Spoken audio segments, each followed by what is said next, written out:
So మీ మధ్య ఈ విధంగా ఉండటానికి దేవుడిచ్చిన ధన్యతను బట్టి దేవునికి వందనాలు. క్రైస్తవ జీవితంలో ఆధ్యాత్మికంగా ఎదగటానికి కొన్ని మూల సూత్రాలు ఉంటాయి, ప్రాథమికమైన సిద్ధాంతాలు ఉంటాయి. అవి ఎప్పుడు మనం మర్చిపోకూడదు. ఏంటి ఆ మూల సూత్రాలు, ప్రాథమిక సత్యాలు అన్నప్పుడు ఇందాక మనం ఇప్పుడు పాడాం, నా ప్రాణమా దేవుని సన్నుతించుము, ఆయన చేసిన ఉపకారాల్లో దేన్ని మనం మర్చిపోకూడదు. ఇది ప్రాథమికమైంది ట్రూత్, ఇది సత్యం. కాబట్టి దేవుడు చేసిన ఉపకారాల్లో మనం దేన్ని మర్చిపోకూడదు, దేన్ని కూడా మనం మర్చిపోకూడదు. కాబట్టి దేవుడు చేసిన ఉపకారాల్లో మనం జ్ఞాపకం తెచ్చుకోవడానికి ప్రయత్నం చేయాలి. కాబట్టి ఈ దినం మనం ఉదయం లేచి దేవుడు చేసిన మేలు ఉపకారాలను బట్టి దేవుడు దైనందిక జీవితంలో మనకు కావాల్సిన ప్రతిని అనుగ్రహిస్తున్నాడు. ఆహారం కానీ, నీరు కానీ, గాలి కానీ, ఆరోగ్యం కానీ, వీటన్నిటిని బట్టి మనం దేవునికి కృతజ్ఞతాస్తులు చెల్లించాల్సిన బద్దులమై ఉన్నాం. కాబట్టి మనిషి ప్రస్తుతం ఉన్న దినాల్లో స్వార్థప్రియుడు. ఆయన చేసిన ఉపకారాల్లో మర్చిపోతాడు, జ్ఞాపకం ఉంచుకోవడానికి దృష్టి సారించడు. అందువల్ల ఏదైనా ఇబ్బందికరమైన పరిస్థితి తటస్థించినప్పుడు తద్వారా సణుగుడు గొనుగుడు అనేది ప్రారంభించబడుతుంది. కాబట్టి ప్రీవియస్ చేసిన ఉపకారాల్లో, దేవుడు చేసిన మేలను ఉపకారాలను జ్ఞాపకం తెచ్చుకోవడానికి మనం దేవుని సన్నిధిలో కనిపెట్టడం, జ్ఞాపకం తెచ్చుకోవడం, మనకు మనమే దేవుని మీద దృష్టి సారించడం ఎంతో అవసరమై ఉన్నది. ఏంటి ఇంకా ప్రాథమికమైన సిద్ధాంతాలు మనం చూసినప్పుడు పౌలు గారు ఒక సందర్భంలో ఒక మాట చెప్పడం జరుగుతుంది. ఏమని చెప్తాడంటే, క్రీస్తు ప్రభువారు నన్ను ప్రేమించి నా కొరకు తను తాను అప్పగించుకున్నాడు అనే సందర్భాన్ని గలతీయులకు రాసిన పత్రికలో ఒక మాటను మీకు చూపిస్తాను. 2వ అధ్యాయంలో 20వ వచనంలో మధ్య భాగంలో ఉంటుంది, నన్ను ప్రేమించి నా కొరకు తాను అప్పగించుకొనిన దేవుని కుమారుని అందలి విశ్వాసం మూలన జీవించుతున్నాను. గలతీయులకు రాసిన పత్రిక 2వ అధ్యాయం 20వ వచనంలో ఈ మాటను మనం చూస్తున్నాం. నన్ను ప్రేమించి నా కొరకు తాను అప్పగించుకొనిన దేవుని కుమారుని అందలి విశ్వాసం వలన జీవించున్నాను. ఇది అంటే నా కొరకు తాను అప్పగించుకున్నాడు. ఎందుకు ఆయన అప్పగించుకున్నాడు? దేనికోసం అప్పగించుకోవాల్సిన పరిస్థితి వచ్చిందంటే 1వ అధ్యాయంలో అదే సందర్భాన్ని మనం చూస్తున్నాం.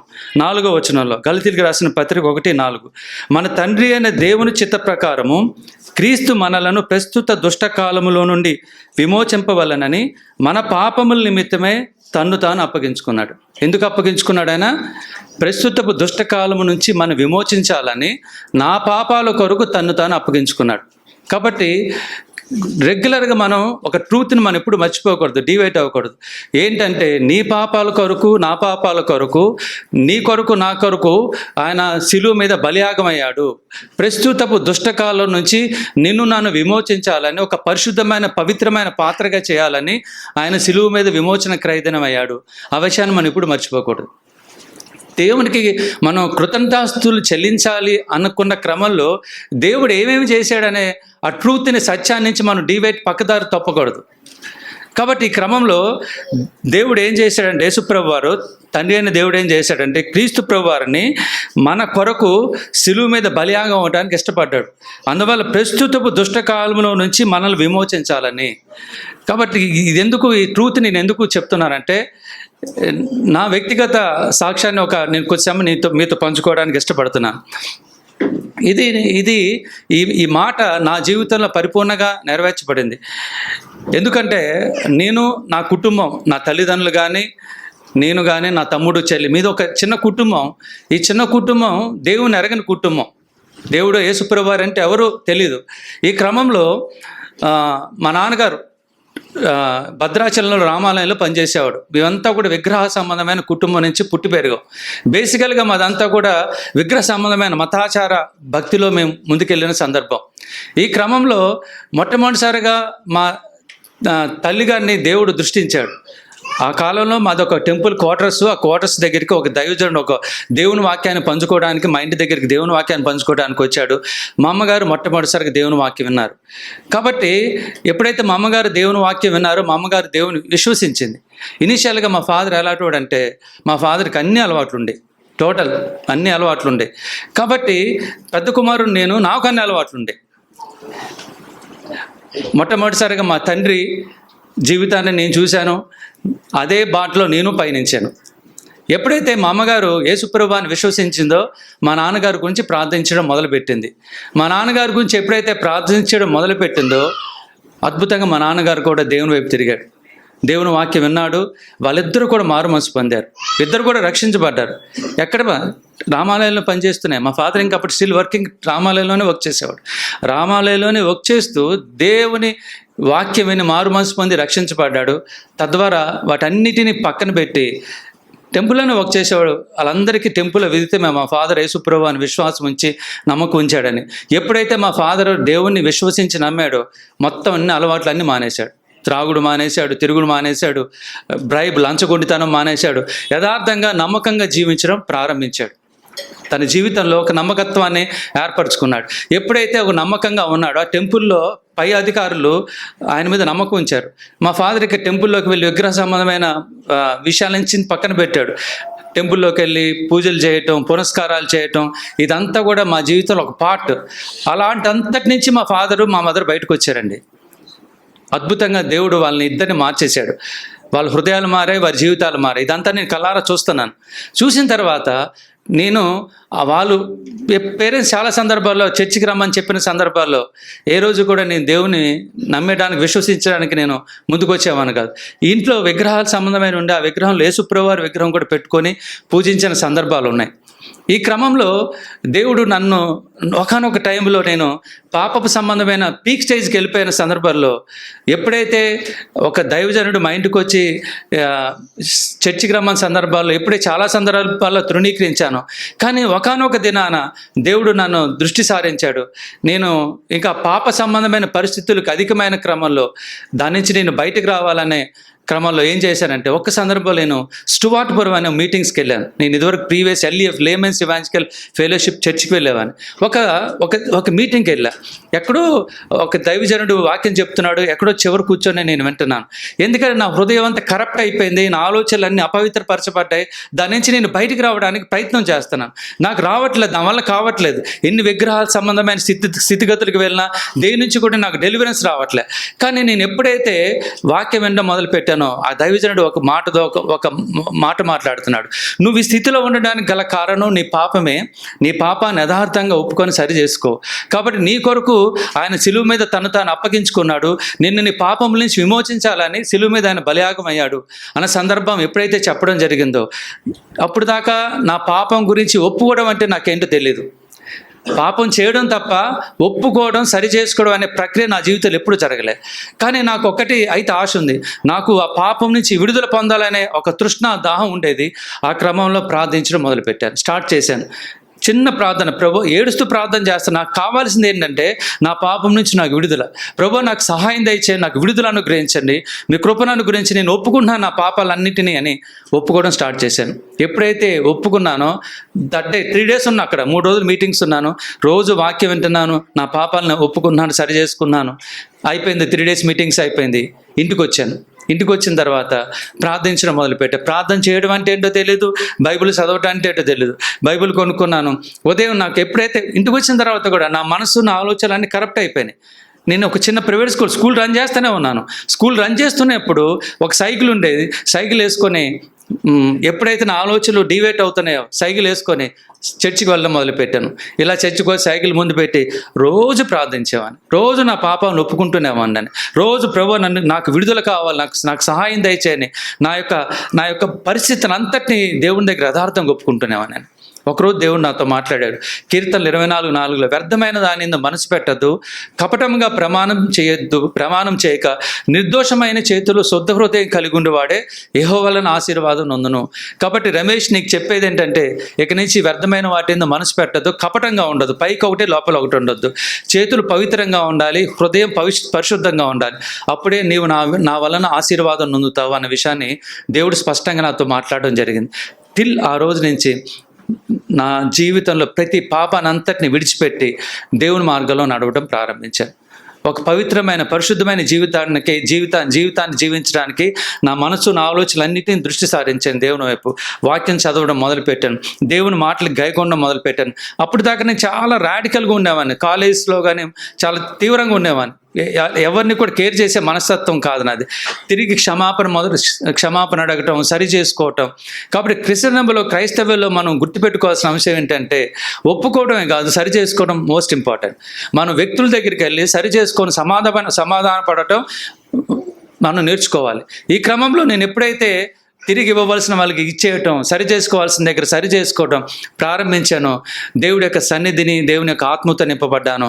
తద్వారా ఆ విధంగా ఆత్మీయ జీవితంలో ముందుకెళ్ళడం ప్రారంభించాను. కాబట్టి ఒకానొక టైంలో ఇంకా నేను ప్రతి సంవత్సరం మీటింగ్ వెళ్ళడం, దేవుని వాక్యం వినడం, మీటింగ్ వెళ్ళడం, దేవుని వాక్యం వినడం, ఈ విధంగా ముందుకెళ్తున్నాను. కాబట్టి ఒక 29 సంవత్సరాలు వచ్చాయి. వివాహ సమయానికి వచ్చాను. వివాహం జరగవలసిన ప్రక్రియలో భాగంగా దేవుడు అద్భుతంగా ఏం చేశాడంటే, నా వివాహం దేవుడే తన దైవజనం ద్వారా నా వివాహంలో కులం లేదు, నా వివాహంలో డబ్బు లేదు, దేనికి నేను ప్రాధాన్యత ఇవ్వలేదు. ప్రతిదీ కూడా దేవుని చిత్త ప్రకారంగా దేవుని మార్గంలో నేను వెళ్ళడం మొదలుపెట్టాను. కాబట్టి ఒకనొక సమయంలో దైవజనుడు నా ప్రార్థన చేసి, నువ్వు దైవ చిత్తానుసారమైన వివాహం అనుకుంటున్నావు కాబట్టి నీకు ఒక అమ్మాయిని నేను రిఫర్ చేస్తాను, కాబట్టి ఆ అమ్మాయికి కూడా నేను ఇంటిమేషన్ ఇస్తాను, కాబట్టి వాళ్ళ నాన్నగారు వచ్చారు ఆ దైవజనుడి దగ్గర, కాబట్టి మీ ఇద్దరు కలిసి మీ ఇద్దరు ప్రార్థన చేయండి, దేవుడు మీతో మాట్లాడితే ఆ విధంగా ముందుకు వెళ్ళండి అని చెప్పడం జరిగింది. కాబట్టి నేను ప్రార్థన చేశాను, నా భార్య ప్రార్థన చేసింది, నేను చేసుకోబోయే అమ్మాయి ప్రార్థన చేసింది. దేవుడు తనతో మాట్లాడాడు, నాతో మాట్లాడాడు. కాబట్టి 2004లో దైవ చిత్తానుసారంగా నా వివాహం జరిగింది. దేవుని చిత్త ప్రకారం నా వివాహం జరిగింది.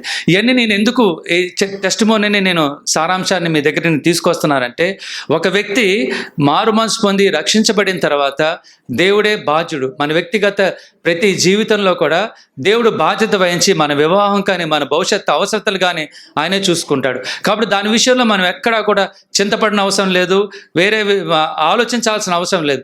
కాబట్టి మనం దేవుని వైపు నమ్మకం ఉంచినప్పుడు, విశ్వాసం ఉంచినప్పుడు దేవుడు ప్రతి అవసరతను తీర్చే దేవుడుగా ఉన్నాడు.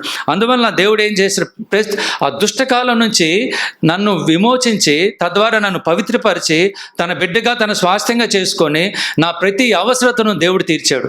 నా వ్యక్తిగత అవసరతలు, నా కుటుంబ అవసరతలు, నా వివాహం, నా భవిష్యత్తు, నా ఫైనాన్షియల్ స్టేటస్, ప్రతిది కూడా ఆయన మీద నేను ఆధారపడ్డాను, ఆయనే నన్ను నడిపించాడు. ఓకే, కాబట్టి వీటన్నిటిని నేను మర్చిపోతే ఎలా? ఇప్పుడు ఎంత స్టోరీ చెప్పిందని వీటన్నిటిని నేను జ్ఞాపకం చేసుకోకపోతే ఎలా? కాబట్టి మన జీవితంలో దేని నుంచి అయితే ప్రారంభించామో, ఏ ప్రాథమికమైన స్థాయి నుంచి మనం దేని నుంచి నన్ను దేవుడు బయటకు తీసుకొచ్చాడో, ఏ గుంటలోంచి నన్ను బయటకు తీసుకొచ్చాడో దాన్ని ఎప్పుడు కూడా మనం మర్చిపోకూడదు. కాబట్టి దుష్టకాలం నుంచి మనల్ని విమోచించి బయటకు తీసుకొచ్చాడు, సకలమైన అపవిత్రత నుంచి మనల్ని బయటకు తీసుకొచ్చాడు, ఒక పవిత్రమైన పరిశుద్ధమైన పాత్రలుగా ఈ దినాన్ని మనల్ని అందరినీ చేశాడు. దాని నుంచి మనం ఎప్పుడు కూడా డివైట్ అవ్వకూడదు. కాబట్టి ట్రూత్ ఏంటంటే, ప్రకటనలో ఒక మాట ఉంటుంది, మనల్ని ప్రేమించి 1వ అధ్యాయం 6వ వచనం, తన రక్తం వలన మన పాపముల నుండి మనల్ని విడిపించిన వానికి మహిమయు ప్రభావం యుగయుగములు కలుగును గాక. కాబట్టి దేవుడు మనల్ని ప్రేమించి మన పాపముల నుండి మనల్ని విడిపించడానికి తన రక్తాన్ని దారిపోసాడు. దాని నుంచి మనం ఎక్కడ డివేట్ అవ్వకూడదు, తప్పిపోకూడదు. ప్రతిరోజు ఆయన చిందించిన రక్తాన్ని బట్టి, ఆయన మనకిచ్చిన మారు మనసును బట్టి, రక్షణ బట్టి మనం ఎల్లప్పుడూ కృతజ్ఞత కలిగి ఉన్నాం. లేని పక్షాన అది జరగలేదంటే నీ జీవితంలో, నా జీవితంలో మన జీవితాలు అంత అస్తవ్యస్తంగా ఉండే అంటే అంత అస్తవ్యస్తంగా ఉండే. కాబట్టి దేవుడు చేసిన ఉపకారాల్లో మనం దేన్ని మర్చిపోకూడదు. కాబట్టి అవి మర్చిపోయిన దినాన జరిగే పరిణామాలు ఏంటంటే, గ్రంబులింగ్ స్పిరిట్, సనుగుడు గొనుగుడు. ఏదైనా జరగలేదంటే తద్వారా జరిగే పరిణామాలు ఏంటంటే, దేవుని మీద విభిన్నమైన కోణం మనం ఏర్పరచుకుంటాం. ఎందుకు నా జీవితంలో ఇలాంటి పరిస్థితులు వస్తున్నాయి, ఎందుకు జరగట్లేదు? మరి ప్రీవియస్ డేస్లో నీ జీవితంలో జరిగిన విషయాలు అవి ఎప్పుడైనా జ్ఞాపకం చేసుకున్నావా? జ్ఞాపకం చేసుకొని వ్యక్తులు పరిశుద్ధ గ్రంథంలో ఉన్నారు. 106వ కీర్తన మనం చూస్తే, 78వ కీర్తన మనం చూస్తే చూడండి, కీర్తన 78లో 42వ వచనంలో మనం చూసినప్పుడు,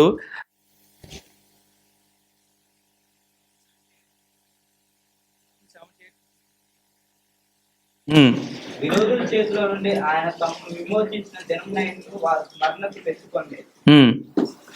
ఐగుప్తులో తన సూచక్రియలను, తన అద్భుతములను ఆయన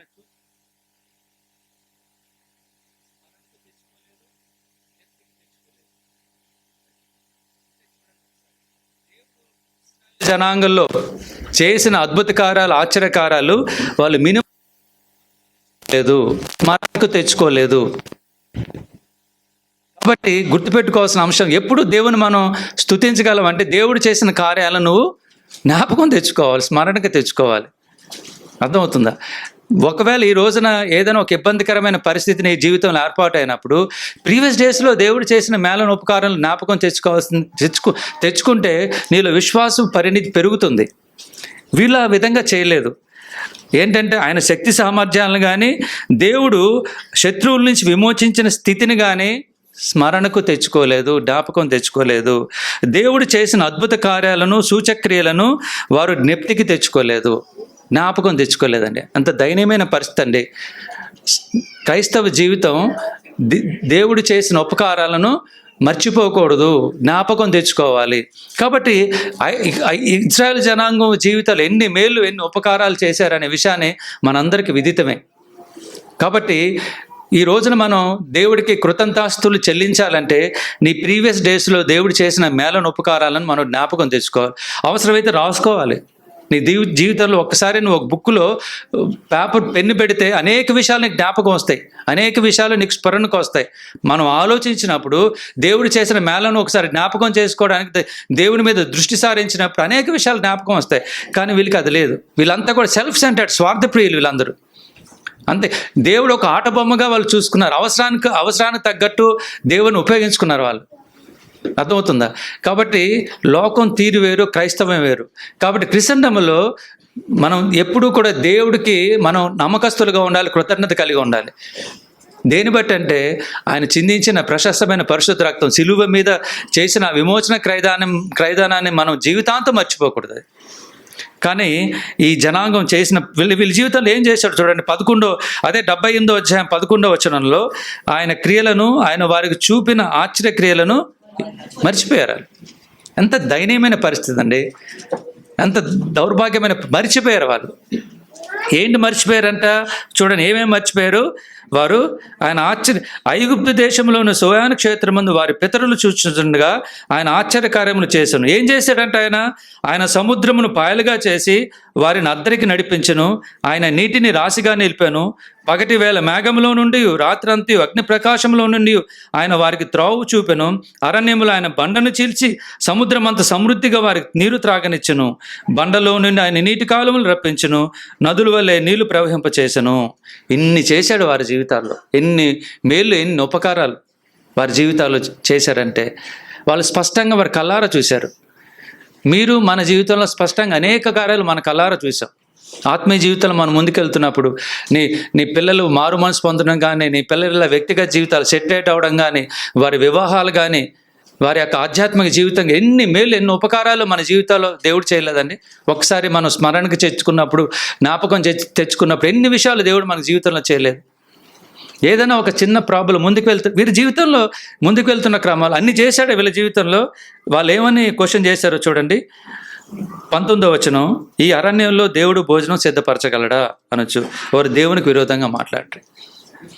ఏంటి, చిన్న ప్రాబ్లం ఎదురుపడింది వారికి వెళ్తున్నప్పుడు. అన్ని చేసుకున్న దేవుడు మిగతా ఎందుకు చేస్తాడు. కానీ వెయిట్ చేయడం వాళ్ళకి లేదు, ఓపిక లేదు. దేవుని సన్నిధిలో కనిపెట్టే పరిస్థితి వాళ్ళకి లేదు. ఇమీడియట్గా ఫ్రాక్షన్ ఆఫ్ మినిట్స్, ఒక మినిట్స్లో మనం వెళ్ళంగానే టీ కాసి అంత ఇమీడియట్గా ఇస్తారు. లేకపోతే ఏదైనా ఫుడ్ సర్వ్ ఇమీడియట్గా ఒక 5 నిమిషాల్లో అయిపోవాలి. కానీ ఒక 2 రోజులు 3 రోజులు వెయిట్ చేసే పరిస్థితి లేదు వాళ్ళకి. కొద్ది రోజులు కూడా వెయిట్ చేసే పరిస్థితి లేదు. ఏదైనా ఆహారం దొరక్కపోతే వెంటనే ఏమన్నాడు, అరణ్యంలో దేవుడు ఆహారాన్ని సిద్ధపరచగలడానికి క్వశ్చన్ మార్క్ వాళ్ళలో లేవనెత్తబడింది. అర్థమైందా? దేవుడు భోజనం సిద్ధపరచగలని దేవునికి విరోధంగా మాట్లాడరి. ఆయన బండను కొట్టగా నీరూపికను, నీళ్లు కాలువలే పారెను. ఆయన ఆహారం ఇవ్వగలడా? ఆయన తన ప్రజలకు మాంసం సిద్ధపరచగలని వారు చెప్పుకునిరి. ఇది ఇన్ని చేసినప్పటికీ కూడా వాళ్ళకి ఆహారం దొరకకపోతే ఈ అరణ్యంలో దేవుడు ఆహారం సిద్ధపరచగలడా? ఆహారం ఇవ్వగలడా? నీళ్లు లేకపోతే నీళ్ళు ఇచ్చాడు. అర్థమైందా? శర సముద్రం దాటే పరిస్థితిలో సముద్రాన్ని 2 పాయలుగా చేశాడు. రాత్రి అగ్నిస్తంభం, పగలు మేఘస్తంభంగా ఉన్నాడు. చెప్పులు కూడా అరగలేదు. బట్టగోళం, పాతగి, ఎన్ని కార్యాలు వారి జీవితంలో వారు చూశారంటే అన్ని కార్యాలు చూశారు.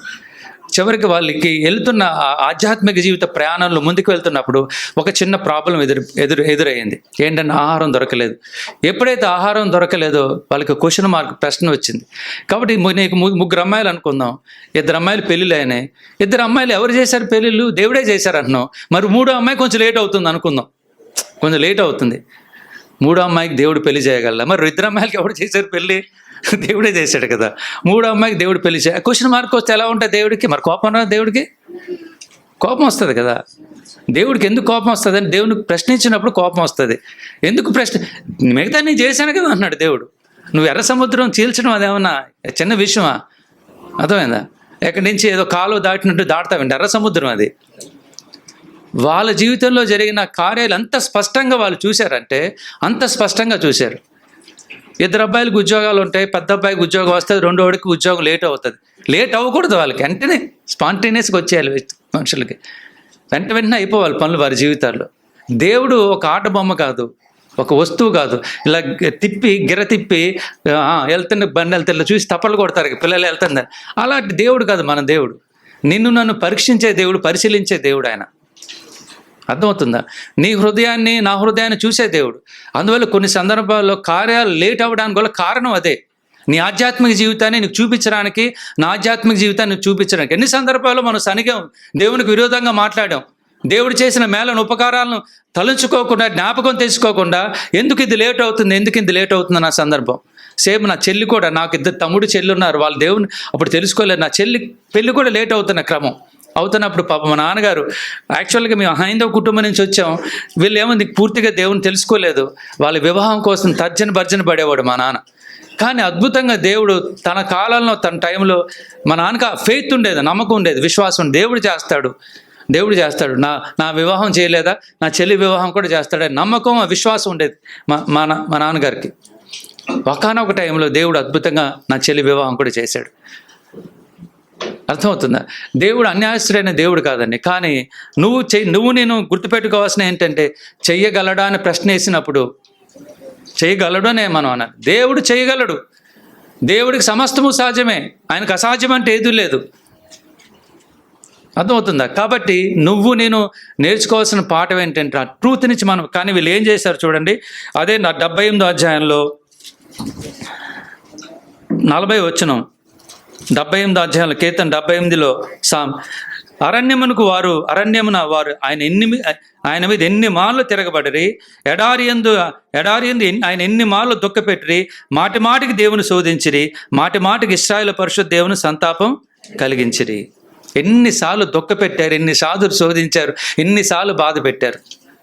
అర్థమవుతుంది. అయినప్పటికీ ఆయన ఏం చేశాడని తెలుసా? ఆయన మనడు జ్ఞాపకం తెచ్చుకోవట్లేదు, ఆయన జ్ఞాపకం చేసుకున్నాడు. ఏమని జ్ఞాపకం చేసుకున్నాడు? దాని ముందు వచ్చిన చూడండి 39, కాగా వారు కేవలం శరీరులై ఉన్నారని, వెసరి వెళ్ళి మరలి రాని గాలి వెళ్ళని ఉన్నారని ఆయన జ్ఞాపకం చేసుకున్నారు. వీళ్ళు మట్టి లాంటి వాళ్ళు, కేవలం శరీర సంబంధులు. దేవుడి యొక్క కృపా సార్వభౌమాధికారం ఎంత ఉందో చూడండి. ఆయన జ్ఞాపకం చేసుకున్నాడంటే మట్టిలోంచి వచ్చారు, కేవలం శరీరులై ఉన్నారు కాబట్టి ఆయన కృప చూపుతున్నాడు, ఆయన మీద కనికరం చూపుతున్నాడు మన మీద. ఆయన జ్ఞాపకం చేసుకున్నాడు కాబట్టి ఆయన దీర్ఘశాంతుడు. కాబట్టి మనం వెళ్ళే ప్రతి పరిస్థితిలో మనకు సహాయం చేయాలనే ఆ దృక్పథంతో ఆయన వెళ్తున్నాడే కానీ మనకు సహాయం చేయకుండా ఆయన మాట నుండి చాటు ఉండే దేవుడు కాదు. ఆయన మనిషిగా దేవాది దేవుడు. ఆయన సృష్టికర్త. నిన్ను నన్ను సృష్టించి తద్వారా నిన్ను నన్ను నిత్యరాజ్యానికి వారసుడిగా చేయడానికి, భూమి మీద నిన్ను నన్ను ఒక ప్రత్యేకించి సెపరేట్ చేసి తన రాజ్యవ్యాప్తి కొరకు వాడుకోవాలని ఇష్టపడే దేవుడు నీ ప్రతి అవసరం తీర్చే దేవుడుగా ఉన్నాడు. వాళ్ళు ఎన్నిసార్లు దుఃఖపెట్టినా, ఎన్నిసార్లు ఇబ్బంది పెట్టినా, ఎన్నిసార్లు శోధించినా దేవుడు ఏమనుకుంటున్నాడంటే గాలి వలె ఉన్నారు, విసిరి వెళ్ళి మరలాని గాలి వలె ఉన్నారని ఆయన జ్ఞాపకం చేసుకున్నాడు. శరీరులే ఉన్నారని ఆయన జ్ఞాపకం చేసుకున్నాడు. అర్థమవుతుందా? కాబట్టి ఈ క్రమంలో ఆయన ప్రేమ, ఆయన కనికరం, ఆయన మంచితనాన్ని మనం ఎప్పుడూ కూడా జ్ఞాపకం చేసుకోవాలి. ఆయన సార్వభౌమాధికారాన్ని మనం జ్ఞాపకం చేసుకోవాలి. ఆయన ప్రేమ అంతటి జ్ఞాపకం చేసుకోవాలి. ఎప్పుడు ఆయన ప్రేమను, ఆయన కనికరాన్ని, మంచితనాన్ని మనకి ఎప్పుడు గుర్తొస్తాయంటే నీ జీవితంలో ఆయన చేసిన మేలను, ఉపకారాలను ఎప్పుడు కూడా జ్ఞాపకం చేసుకోవాలి. అర్థమవుతుంది. తప్పిపోయిన కుమారుడు ఒకానొక దినాన్ని తప్పిపోయి తిరిగి తండ్రి దగ్గరికి వచ్చినప్పుడు ఆ ప్రాథమికమైన స్థితిలో దేవుడు ఏ విధంగా నన్ను రక్షించుకున్నాడు, ఏ విధంగా తిరిగి తన దగ్గరికి చేర్చుకున్నాడు విషయాన్ని ఎప్పుడూ కూడా ఆయన మర్చిపోయి ఉన్నాడు. అలా మర్చిపోతే జరిగే పరిణామాలు ఏంటంటే అతను అసంతృప్తికరమైన జీవితంలోకి మనిషి వెళ్ళిపోతాడు. సంతృప్తి ముందు కంటెంట్మెంట్ స్పిరిట్ ఉండదు. లేని దానికి ఆలోచిస్తాడు, ఉన్నదాన్ని బట్టి సంతోషించడు. కాబట్టి వీళ్ళు ఇశ్రాయేలు జనాంగం అంతా ఏదైనా చిన్న ఇబ్బందికరమైన పరిస్థితి వస్తే తద్వారా దాన్ని బట్టి ఆలోచించేవారే తప్ప జరిగిన వాటిని జ్ఞాపకం తెచ్చుకోలేని పరిస్థితులు అనేక సందర్భాలు మనం చూడొచ్చు.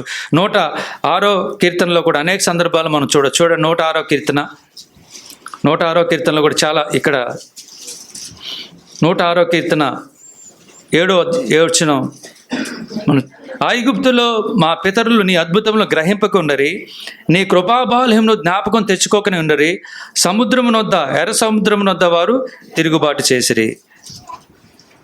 13వ వచనం చూడండి. ఆయనను వారు ఆయన కార్యములు వెంటనే మర్చిపోయిరి, ఆయన ఆలోచన కొరకు కనిపెట్టకపోయిరి.